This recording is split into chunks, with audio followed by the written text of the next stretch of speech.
我有一个小疑问，就是你们有没有听过咳嗽咳到后来声音会变？没有，下一位。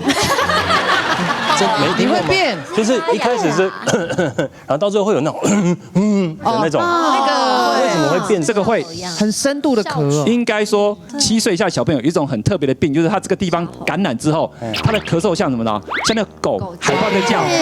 你第一次听到那个声音之后，你得吓到。小时候很常，这个治疗其实蛮特殊的，所以有时候其实如果你真的常咳嗽的，你会发现在一个咳嗽的过程当中，你咳嗽声音真的会变。会，它变的声音是代表说你的问题其实是往好的方向走，跟不好的往的方向走，其实可以听得出来。不过你听过一次之后，会觉得那个声音听起来还蛮让你印象会非常深刻。它会在你深呼吸的时候，突然还会在尾端出现，有一个，对不对？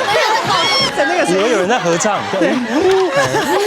自己有阿卡贝拉，是感觉。